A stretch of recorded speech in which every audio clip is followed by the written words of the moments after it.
Welcome to another episode of Purchase to Profits. I'm Seth Ferguson. Make sure you hit the subscribe button so you don't miss our daily interviews with successful real estate investors. And I've put together the top 7 key market drivers I look at when analyzing a new real estate market. Go to sethferguson.org to download your free copy. Our guest today built a 9-property portfolio in her early 30s and now inspires others to build their own real estate portfolios. She's appeared in print, on stage, on the radio, and as a guest on many podcasts. Sarah Larbi is the host of the Where Should I Invest podcast. Sarah, welcome to Purchase to Profits. It's great to have you on the show. Thank you very much, Seth. It's an honor to be here with you, and I'm really excited. Yeah, it's always nice to have another Canadian on the show. So I can almost see the igloos and the dog sleds through the window. There you go. Yes, exactly. Yes. Like you said, you are in beautiful Montreal right now, which is an amazing city. I always have a great time when I visit. Absolutely. Yes. It's, I was actually born in Montreal, grew up in Toronto, moved when I was about 6 months, but I'm originally born in Montreal and originally from Quebec City, actually. Oh, interesting stat. We'll have to throw in some French. Pas de problème. Sweet. Okay. Allons-y. Okay. So let's dive into your real estate goals. Where are you looking to take real estate right now? So at this point in time, I am looking for something a little bit bigger, like a multifamily. We just bought a triplex in May, and I think that's the route that we're going to keep going. However, I will say that if an amazing cottage, like a second cottage, comes up or another amazing deal, I'm not going to take it if it comes right in front of me, just because I'm waiting for that other deal that I want. So whatever comes first is really what I will will purchase. And where my goals are, I mean, I'm probably going to still be working for another couple years just to max out my A-lender opportunities, which I'm still getting. And then at that point in time, I might revisit and just go part-time. I'd like to go part-time with work, and then within 5 years, just be fully retired from the job. Yeah, no, I hear you. So you mentioned like you might be looking at a multifamily property if it comes along, if the time's right. Do you have any multifamilies right now in your portfolio, or is it what's the mix like? Yeah, so 1 triplex and then the rest are small single families. 1 is a cottage that we Airbnb, but we had a 6-plex under contract. Unfortunately, the work that had to be done within the first 5 years, it was a lot more than what we originally thought, and they weren't budging on the price. So we let that one go, but we'd like to get something, and I would say me and my spouse, we'd like to get something a little bit bigger. It has a little bit more cash flow, and something that can help us leap forward. Yeah, for sure. And, what do you think you'll have to change then if you are going after, let's say, a larger multifamily property? Will you have to change your thinking in any way of how you look at real estate now versus a larger multifamily deal? I think you're going to change your strategy a little bit. I mean, a lot of the multifamilies are off market and they're done off market. And so in order to get it, I'm probably going to have to do a little bit more marketing and going after the sellers myself and figuring out who the best realtors are for multifamily, for that larger multifamily opportunity, because oftentimes they are showing their investors these deals before it even gets posted on MLS. And so the strategy is going to change. I think the mindset, I mean, of course, when you're analyzing a multifamily versus, a single family, it's definitely more based on cap rates and NOI and that kind of stuff, right? And it's based on the financials versus, the property next door sold for X, last week. So it's just a different ball game. But I'm leaving my options open. And it's funny because my boyfriend wasn't into real estate for the longest time. He's like, I think I'm going to start flipping houses. I'm like, sure, go ahead if you want to try one. And it could be his little thing. But it's I think it's just strategy is going to have to change a little bit because waiting for MLS or waiting for our realtors are going to, they're great, but they may not have the same ins as somebody that really focuses on multifamily and has those deals off market. Yeah, for sure. And what sort of unit count would you be looking at? Anything over 6 units, 6 to 10 would be a good next start, I think. Yeah. Yeah, absolutely. So you talked about, you and your spouse right now. Did you start off on your own? And at what point, if so, at what point did you guys join forces? Yeah, so we've actually been together 13 years. Yeah, we met when I was in university, and he was living and renting a basement apartment with a roommate, and I had like 15 grand in debt. And we were dating for a little while, and then real estate happened. Our first investment property happened in 2013 after a couple years of trying to, push him to jump in as well. And I mean, even though he's probably not going to admit it, I think he's slowly seeing the positive, and the fact that he asked and said, I want to start doing some flips and seeing if I can create some cash. Hey, by all means, like that is a huge accomplishment, even just that mindset change. Yeah. And what would you say is the secret? Because I know some couples, they start investing and it works out really well. Others, they start investing and it doesn't work out well at all. What do you think, like, what's the secret sauce to making it work? You know, I don't know if I have the secret sauce, but I'll tell you what it was for us is that I didn't expect him to love it as much as me. Just like he doesn't expect me to love his jujitsu and aikido and martial arts, because we have different interests. And so, this is my thing and that's okay. And he's got his stuff and that's okay. I think as long as you support one another and you don't try to kibosh the plans and the goals, and he's agreeable. He understands, I think at this point that I've got a good grasp on what we need to do. And, when he needs to sign, he needs to sign. Yeah, it's all about knowing your role, right? Here, sign right here. Yeah, no, absolutely. But I think over time he's starting to enjoy the process a little bit more. When we bought our cottage without using any of our own money, and we refinanced a property, took out about 100 grand from it, and still cash flowed even at the higher mortgage. And now we're renting it on Airbnb, and we actually have a free cottage we don't pay for that he gets to enjoy. I think he sees the real reasons why we're doing this, and it's not for the real estate. It really isn't. It's for the freedom. And Yeah. it doesn't happen overnight, but it will happen, and it does happen. Yeah. And what's the biggest challenge you guys have right now with your real estate business?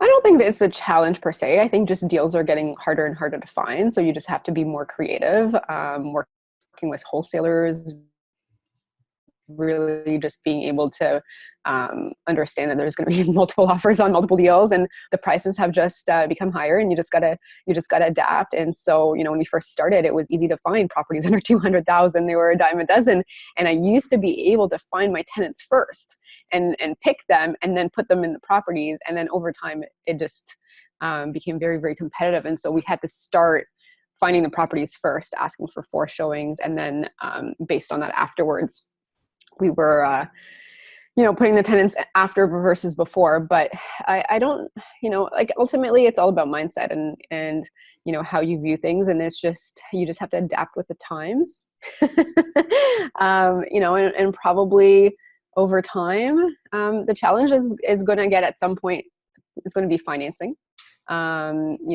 with the best lenders, but then that's when you switch to commercial. so there's always a solution to every problem, and that's it. Yeah. And, purchase prices are on the rise. And for those of the listeners who don't know, in the province of Ontario, we have something called rent control. And we've had many rent control debates on this show. How are you guys handling, the rent control aspect where you can't really push those rents as much as you would like, and then you're paying a premium on the price side? Like, how are you guys making things work? Yeah, absolutely. That rent control drives me crazy. But it's part of my screening process when I find tenants originally. I make sure that they don't want their forever home. And so I know this sounds horrible, but the ones that are like, I want to buy a house in 2 years or my own place, perfect. You're in. And if I have 2 tenants and 2 sets of families that I like just as much as one another, I'm going to pick the one that has a short time frame. And to be honest, that is one of my top criteria is, are you going to be out of my house in the next 5 years? Because you got to raise those rents back up to market, because of course you're going to fall behind. And then the other thing is just I start high as much as I can, and I do allow pets, because that's, it is what it is. It's, you have to, but I purposely put pets welcome, and I actually I'll buy like the water heater rentals, and I'll like bring it up a little bit higher and show them what's included. And so my rents are usually a bit higher than what, people start with usually. So I'm, a couple years at least of a buffer, and then hopefully by then they get out.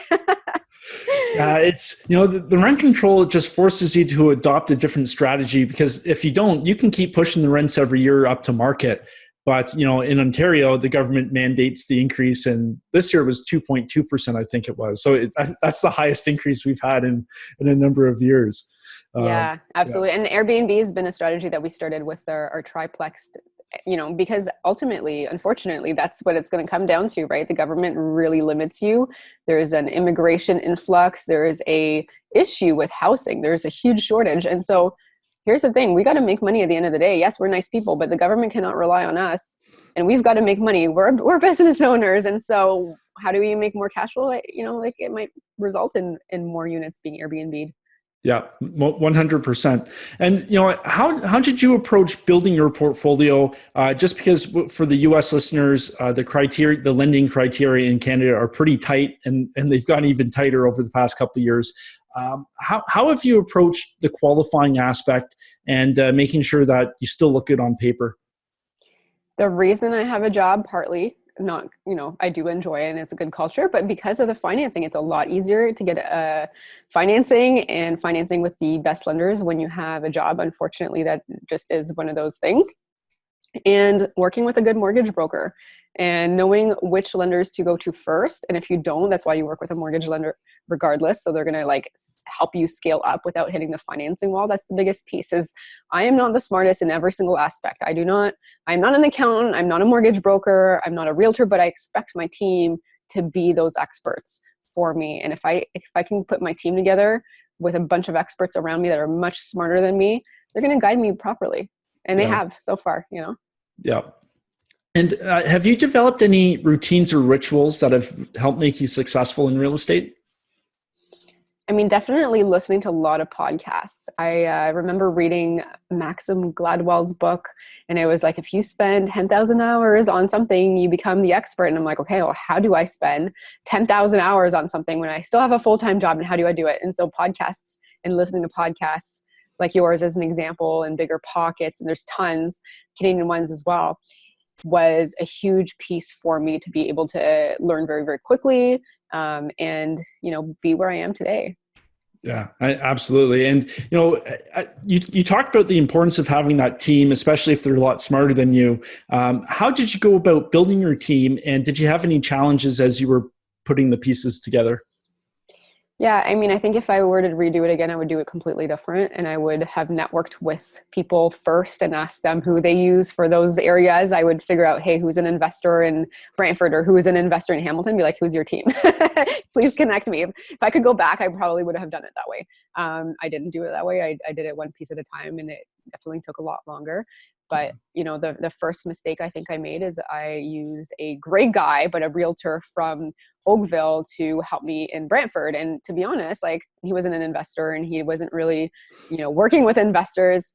How are they supposed to tell me and lead me correctly? And, luckily we found something regardless, because we had our tenant in place that we wanted to work with from the start. So we figured something out. But ultimately, you're going to pick a realtor that's also investing, and that is local, because they're going to be able to go and see these properties without you having to go and see them within a few hours. And sometimes that's what we've done, is we've built a great team of people that we can trust. And I call them and say, hey, can you go see this property? Or sometimes they already say, hey, I just saw this property for you. And I'd even send them, which is awesome.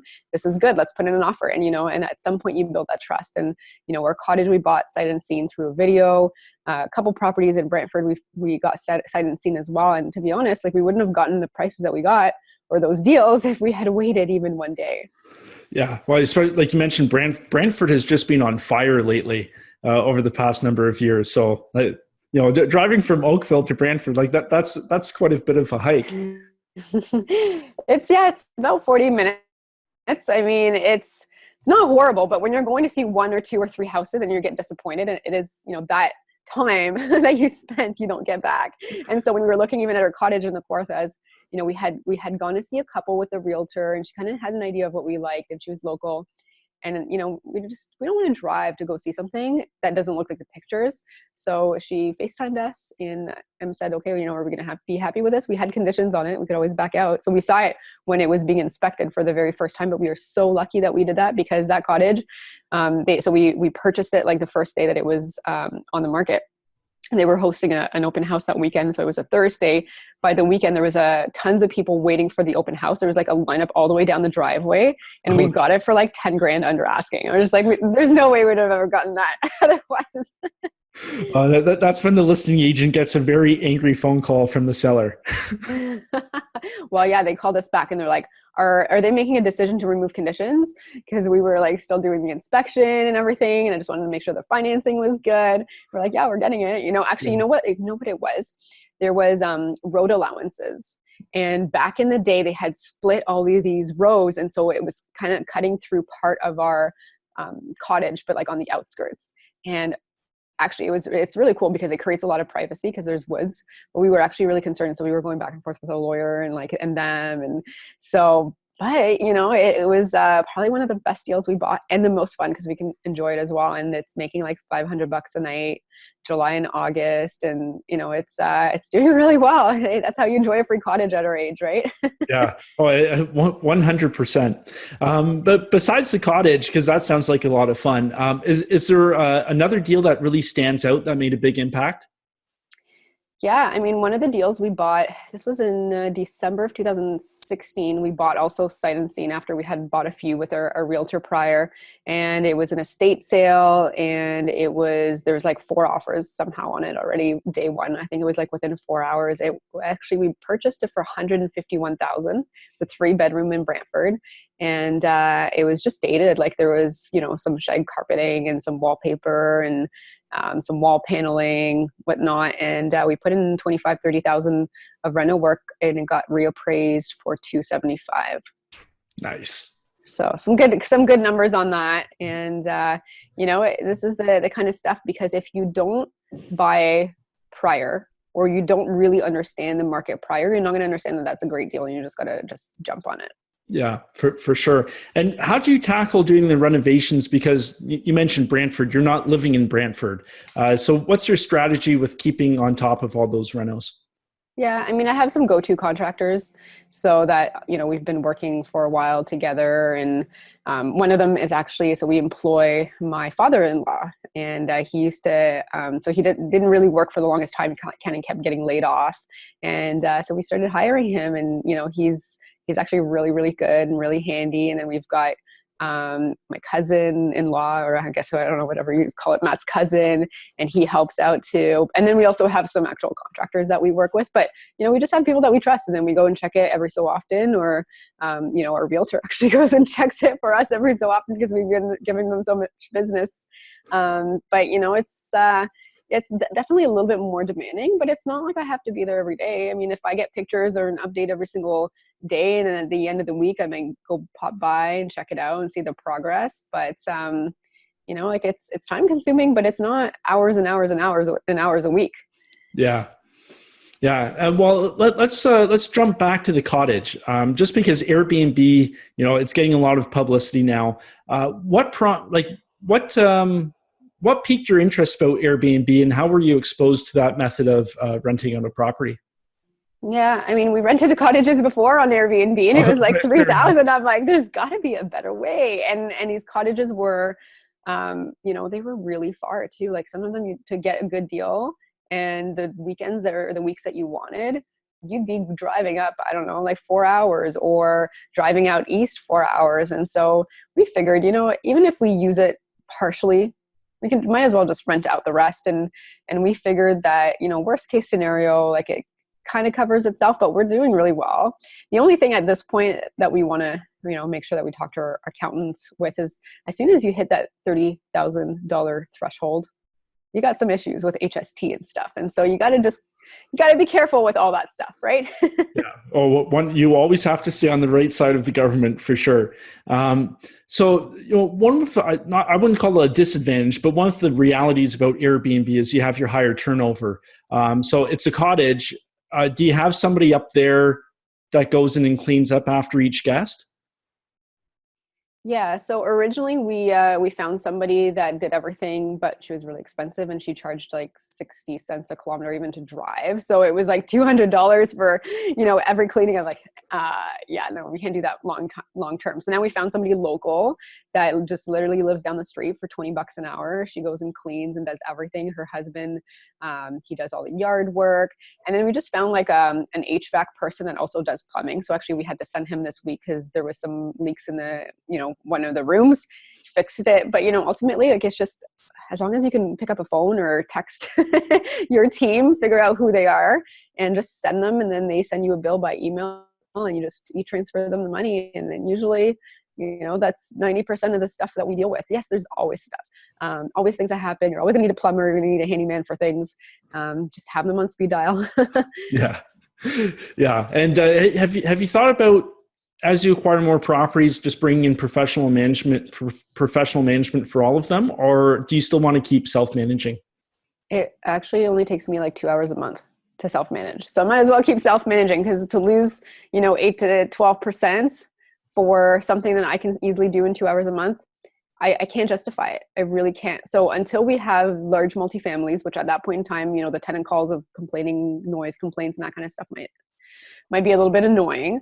But, otherwise, like, we are very, very careful with our tenants and who we select. And I have like a thorough process on my tenant screening. And, most of them don't make it even through to even seeing the house, because I will screen so many of them out prior. And because this is Ontario and there's rent control, but there's also no vacancy, I can pick and choose and be very picky. And so I am very picky, and the tenants that I have are just great. I mean, yes, we've had some issues, and, when we first started, we had some close calls, but it just made my process even more thorough moving forward afterwards.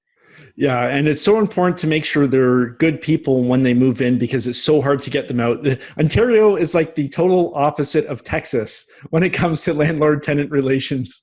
That's true. I know it is the opposite, but like, we do have some great things going for us. I would say, the fact is, in Texas, if the market crashes and the vacancy rate is X, and you've got some good areas, you've got some bad areas, you don't have the same kind of immigration numbers as we do. Like, I think we're just, even though it's much more expensive and it's definitely not, helpful as much towards us versus tenants, I don't think I would invest anywhere else. Like, this is like, I've done really well here, and maybe down the road I might invest somewhere else, but I don't know if it's going to be the US personally. I'd rather go to like Costa Rica or Belize or, something a little bit more exotic than the US.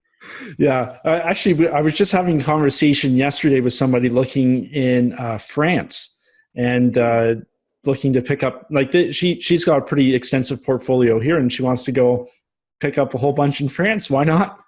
Hey, that's the freedom you get. Sometimes you just gotta, play around. And I know it sounds horrible, but you just, play around. If you want to be in France, go be in France.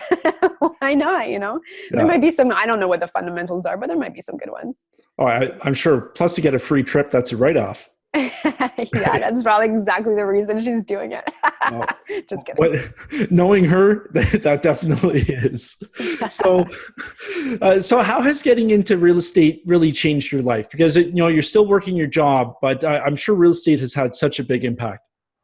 Yeah, absolutely. I mean, we went from having nothing and like actually having to budget for day-to-day stuff to, I have a chef that comes every week and cooks for us. I'm not worried about money. Like, we went from 0 to plus $1 million in 5 years. Like, that is so cool. I would have never been able to save that kind of money. Now I'm at the point where, I've had conversations about going down to part-time, and it's not because of the money, it's still because of the financing and the culture. But at some point, I'm not going to be needing a job. Like, tomorrow, if I lost my job, I actually would not look for a new one. And that is a really cool spot to be in, because I want to work because I enjoy it, not because I have to work. And so that is really cool. And, the other really cool thing is, how you have like 3 weeks of vacation, maybe with most jobs. I'm taking like a lot more vacation and I'm not getting paid for it, and I don't care. So it is pretty cool. Yeah, well, you'll just have to pick up that Costa Rican property so you can spend a couple months there. Exactly. Working on it. After the multi. No, for sure. We'll have to bring you back on. We'll do a live interview from the beach in a couple of years. That'd be awesome. Yeah. So let's look ahead 10 years from now. Where do you see yourself with real estate in a decade? Definitely, I expect to be a snowbird real estate investor. And, here between May to October, and then I need to get the hell out of this winter and go to Costa Rica or Belize or wherever that is. And, I definitely, I have an income goal that I'm going for. And I'm about halfway there right now. And, I expect to hit that, which, my income goal, for those of you that might be wondering, and everyone's got a different goal, is 25 grand a month of, Nice. I like it. cash flow from real estate. Nice. Nice. So what has to change then for you to hit that? Is it just acquiring more properties? Is it scaling up? Is it getting rid of the ones you have now to go bigger? What has to change? So I don't think I need to necessarily get rid of the ones I have now. We just actually sold one. So we had 10. So we have 9 now. We just sold one so that we can get some cash ready for the next one. I think it is going into multifamily. It is going to be going into, whether it's small multifamily or larger multifamily. But, I definitely don't think that there's a right way or wrong way to do it. I think it's just a matter of finding the right properties that produce the right amount of cash flow or have the right opportunity to do so. So, if I get another amazing BRRRR deal, you know what, I'm going to go for it and I'm just going to go do it. If there's an amazing, opportunity that my boyfriend wants to flip, hey, you know what, let's just let him flip. And so, sometimes I think investors are so, they're just always waiting for that perfect deal. And I'm not saying just go do everything, but keep an open mind, because that perfect deal is not going to come around. It just, and it's not going to come around to you if you haven't done enough deals to understand that it's the perfect deal anyways. And so buy stuff that's just good enough. And over time, real estate is just going to produce, for you through mortgage pay down, through the appreciation. And I'm not saying it's going to be 15, 20%, but even at, 3, 4, 5% a year, mortgage pay down and appreciation over time. I mean, you can't invest your money and guarantee yourself that 9 or 10%, right? Because mortgage pay down is about 5, 6% on your money. Appreciation, let's call it another 5%. I can't invest in the stock market and guarantee myself that. And I'm not saying that you're going to do that with real estate, but regardless, mortgage pay down, that's pretty good. And then if I can get cash flow on top of it, then that's awesome. And, ultimately over time and 10 years from now, we're going to be in a much different situation, because in 5 years, when I look at my 5-year versus 5 years ago, I'm in a whole different situation now. So you just kind of exponentially keep growing. Yeah. No, I'm so excited to see, in a couple of years, for sure we'll have you back on the show and you'll give us an update. Amazing. I should have you on my show actually as well. We should. I would be happy to come on. I can tell you some real estate horror stories. Okay, awesome. Let's do it. Yeah, Deal. We'll do that. So if somebody's looking to get in touch, find out more about what you're doing, where can they find you? They can either go to my website, which is sarahlarbi.com, SarahLarbi.com, or they can come out if they're in the Burlington area.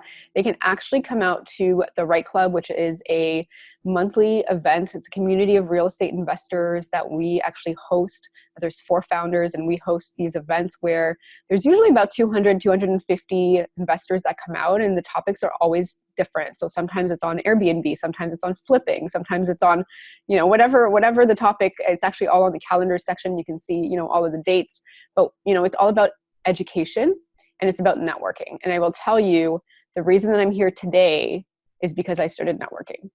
And I understand what other people are doing, and I've connected with people. I've connected with their team members. I've connected with them and their strategies. And so, it's a very open-minded community. We are not out there to get each other's deals. At some point we might all join venture together, who knows, and partner with different things. And so it's, successful investors, I believe, for the most part, what I've been involved in anyways, they want to help each other. And that's a really cool thing. Yeah, no, 100%. Well, Sarah, just want to say thanks so much for sharing all that good stuff with us. Really appreciate you taking the time. Absolutely. My pleasure. Thank you. And if any of your listeners want to come out to the club, just have them email you, Seth. And if they haven't come out before, I will get them in for free for their first time around. Oh, perfect. Thanks for offering the discount. Absolutely. My pleasure. Thanks for having me on. Yeah, you're very welcome. Pleasure was all mine. And to you, our viewers, I wish you well on your journey from purchase to profits. See you next time.